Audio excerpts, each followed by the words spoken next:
And God blessed them. And God said unto them, Be fruitful, and multiply, and replenish the earth, and subdue it, and have dominion over the fish of the sea, and over the fowl of the air, and over every living thing that moveth upon the earth.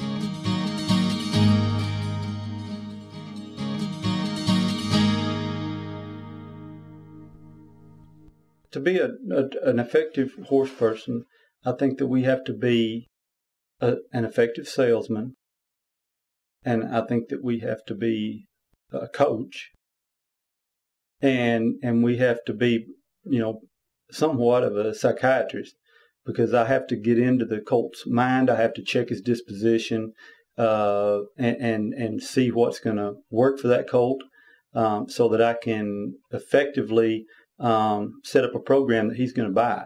Our main goal is to get them to look toward us for guidance and not to do anything unless we ask them to. We have to prove ourselves to be the dominant one in this two-group herd. And we do that by running the horse away. We run the horse away and get him busy, and as he changes directions, we ask him to change directions.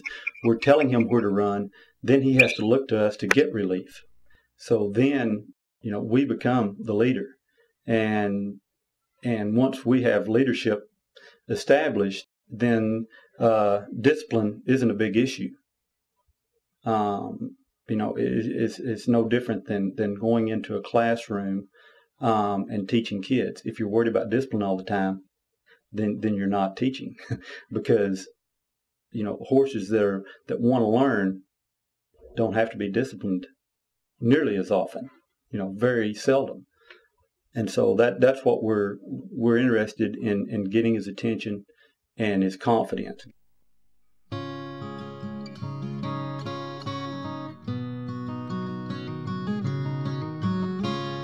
O Lord, I know that the way of man is not in himself. It is not in man that walketh to direct his steps.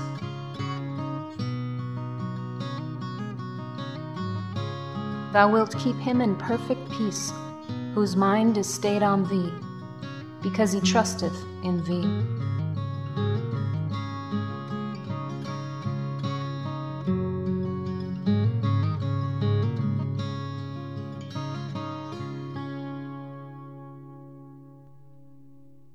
In society today, probably, we're in such a high stress world, that what I've run across is that people usually in their mid-30s have anxiety problems and panic attacks. And in my business, I have drawn horses who suffer from anxiety attacks. And they suffer because there's pressure there. They have a lot of ability, but they don't know how to get away from the pressure, and they've got to go somewhere. It's my job to figure out why that horse is anxious. And anxiety is when you feel this, you feel tremendous pressure, and it may even be self-imposed. But you feel tremendous pressure to do something. And you get a sick feeling, and you begin to panic. And if someone isn't there to give you the right tools, then you just shut down. You either shut down or you run away, or in the case of a horse, they run away or they buck.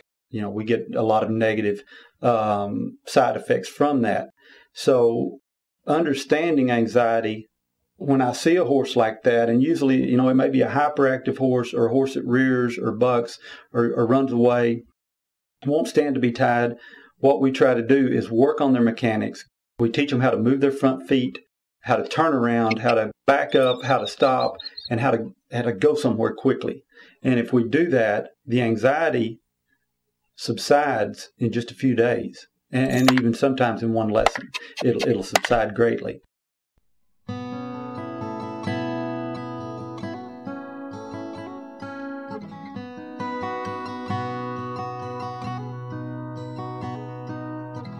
O taste and see that the Lord is good. Blessed is the man that trusteth in him.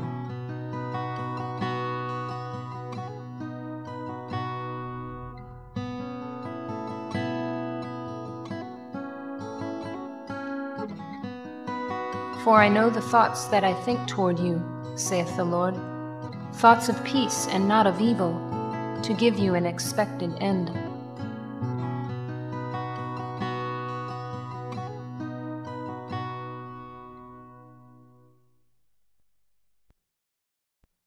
I've found that in my training, especially in the round pen, that there is a connection between horse and man, much like the connection between God and man, in that there's something in the center that will take over that horse's life and give it direction, much like God does in our lives. There was something missing in my life, and I didn't know what it was. But an old cowboy led me to Christ, and as many young Christians do, I strayed. And it wasn't until I came back and, kind of hit bottom, came back and surrendered my life again, that it became clear what my purpose in life was. In my job then, I can use that. If I understand that analogy, God, man, man, horse, then I can take on that role of responsibility for the horse. I don't get mad. If the horse gets a little mad, I don't have to get mad, because I know that he's going to accomplish what I think he can accomplish. I know that's what he is. I know it inherently. And just, after years and years of riding different kinds of horses, I know what they're going to be. And I know that there are times when I ride and I have a question about, gosh, this isn't exactly working. A voice in my head says, try this.